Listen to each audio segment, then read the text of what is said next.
හිටපු දවසක් පුංචි දූල පුතාලට කණ්ණාඩි අරන් දෙනකොට දෙමෝපිය වැඩිහිටියෝ දැනගන්න ඕනි විශේෂම කාරණා කීපයක් ගැන අද කතා කරමු. පළවෙනියට මම මේ වගේ ලොකු ෆ්‍රේම් එකක් දාලා මේක එක්ස්ප්ලেইন කරොත් උගන්ට තේරෙයි. දැන් අපි බබාට කණ්ණාඩි අරන් දෙනකොට අපි හරියට බලනවා මේ නහය ගාව මේ ෆිට් එක මේ විදිහට තියනවාද කියලා. හැබැයි ටික දවසක් යනකොට අපිට දකින්න බබා මෙන්න මෙහෙම කණ්ණාඩිය දාන්න. දැන් බලන්න යාගේ සෙන්ටර් එක කොහෙද ඇහි තියෙන්නේ, ඇහැ කොතනද තියෙන්නේ කියලා. මෙන්න මෙහෙම කණ්ණාඩි දාන බබාලා තමයි අපිට ඊට පස්සේ සායනයට හම්බෙන්නේ. අම්මලා තාත්තලා ලොකු ගණන් දීලා කණ්ණාඩි අරන් දුන්නාට මේගොල්ලෝ දවස් ගානේ මේක දාන හැටි ගැන අපි සෑහෙන අවධානය යොමු කළ යුතුයි. මම මේ වීඩියෝ එක ඇත්තටම කරන්නේත් ඉස්කෝලේ බබාලගේ සතියක් අපි ඉවර කරේ. එතකොට ගොඩාක් තේරුණා කණ්ණාඩි තියනවා හැමෝම ගාව. ඒ කණ්ණාඩි දාලා තියෙන්නේ වැරදියට. එතකොට අපි මාස 3කින් 6කින් එන්න කියලා ගන්න මේ රිසල්ට් එකත් වැඩක් නැහැ. මොකද මෙයා දාලා තියෙන්නේ කොතෙන්ද කියලා බැලුවොත් කණ්ණාඩි දාලා තියෙන්නේ මෙතෙන්ට. සමහර වෙලාවට කණ්ණාඩිය දාගෙනම නෙවෙයි ඉඳලා තියෙන්නේ. සමහර වෙලාවට ඒ වගේ ගැටලුත් අපිට මුණ දෙන්න ඕන.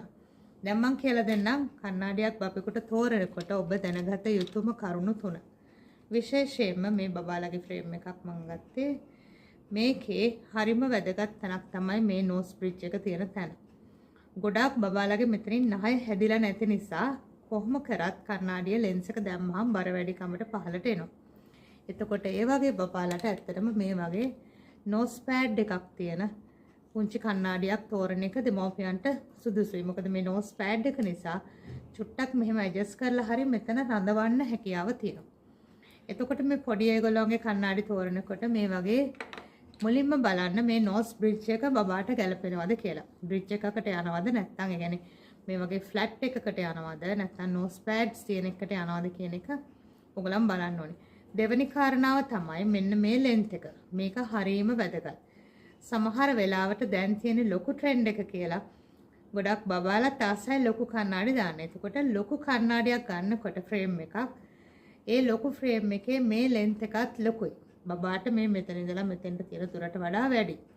මේක මෙහෙම නවලා ඇඩ්ජස්ට් කරනවා අපි කණ්ණාඩි හදලා දෙනකොටත් මෙෂර්මන්ට්ස් ගන්නකොටත් ඒ ටික කරනවා. නමුත් ඒක යම් සීමාවක් තියෙනවා. ඒක අපි ඕනවට වඩා මෙහෙම නැමුවට පස්සේ ඒක අලයින්මන්ට්ස් වෙනස් වෙනවා. ඒක නිසා හැම වෙලෙම බලන්න විලාසිතාවත් එක්කම මෙන්න මෙතන ඉඳලා මෙතෙන්ට තියෙන දුර බබාගේ කනට ලස්සනට බැලන්ස් කරන්න පුළුවන්ද, මැනේජ් කරන්න පුළුවන්ද? පළවෙනි එක නෝස් බ්‍රිජ් එකද නෝස් පෑඩ්ස් යන්නේ. ඊළඟට මේක.